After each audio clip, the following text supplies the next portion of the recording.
Hey everybody, welcome back. Let's continue right along here with my uh, classic rock collection, some of my older stuff. Um, Moving on to CCR, Creedence Clearwater Revival. I love this band. I love John Fogerty. He's got such an amazing voice, and he's one of my favorite singers and really good guitar player. And he was like the master at playing guitar and singing at the same time. Not that that's totally difficult, but like he would play like really intricate stuff and be singing different notes at the same time. And he was a really cool guy and real simple band, but they had some great rock and roll tunes. And this is Bayou Country, their their second release, I believe. Yeah, the first one was self-titled, and I don't own that one, but that does have my favorite TCR song on it, Porterville. That song's great. But this is a good one too, and a lot of great classic tunes on there. Proud Mary, of course, Born on the Bayou. Yeah, Graveyard Train, good stuff. Up next, Green River, of course. There's John Fogerty right there. But this might be my favorite. Well, no, well, it's one of my favorites, but this is a great album nonetheless. Probably their most successful, I'd say. Either this or Willie and the Poor Boys. Um, but yeah, great album. Really good songwriters. You know, they didn't break the mold. They didn't do much different, but it was straight ahead rock and roll stuff. But it worked. They did a great job at. They knew what they were doing and they did it well. So, but this is definitely my favorite CCR album, and that is Cosmo's Factory. So many great tunes.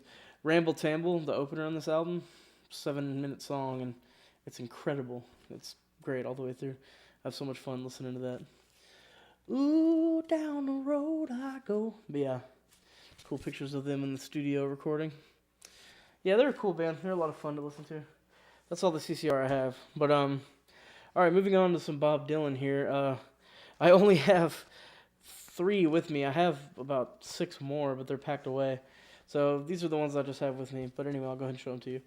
So that's Free Willin' Bob Dylan. Of course, his second album. Um, I love it. I think that his first album was okay, and I really don't think that he started making great tunes until around this time, and times there are changing and stuff. He really started getting into his own.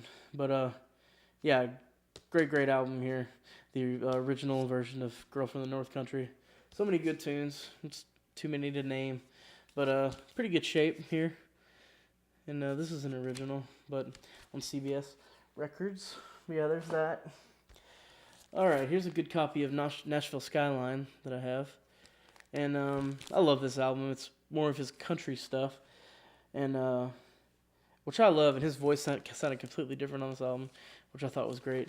But the first tune on this album is the Johnny Cash version of Girl from the North Country. That's one of my favorite songs of all time. It really tugs at my heartstrings. I think it's beautiful, and it's got that classic Johnny Cash duet feel to it, and that he did so well, and he really pulls it off well with Bob Dylan.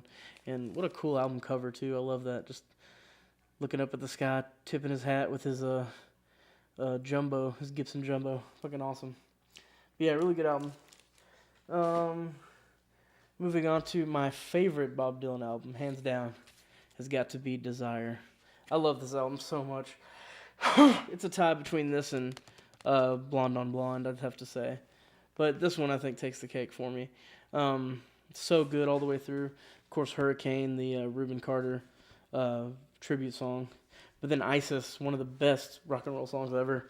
I think it sounds so good. And Mozambique, One More Cup of Coffee, Joey, Sarah, but he's like, Sarah, Sarah. Great album closer. And I love the way the drums sound on this album. The production on this album is great. Vocally, it's one of his best albums. There's so many reasons to like this album. I think it's incredible.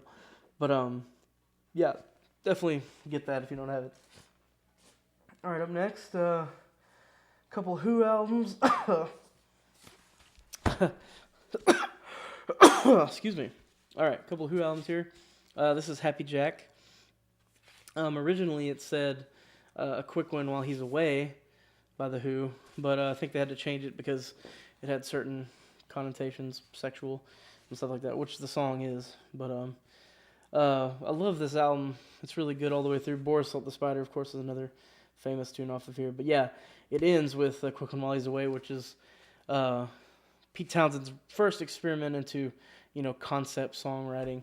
There's a lot of movements and different parts of that song, which are incredible, I think.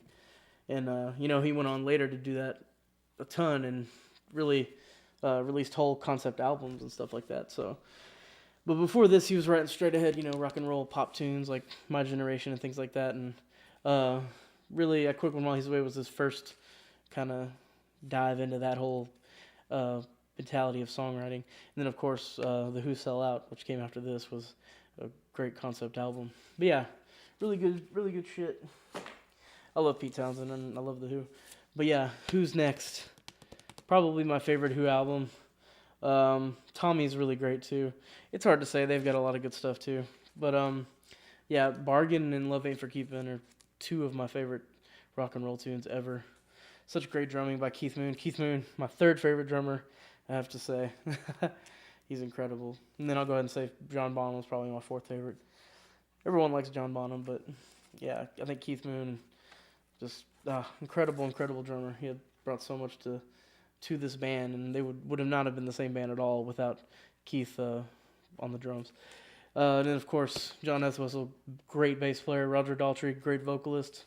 And Pete Townsend, great songwriter and great guitar player.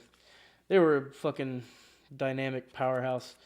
Crazy awesome four-piece. But yeah, Who's Next? Pretty good copy of this album. It's got a little wear there, ring wear, but other than that, it's good shape. All right, up next, a couple Black Sabbath albums here. Black Sabbath, the first album.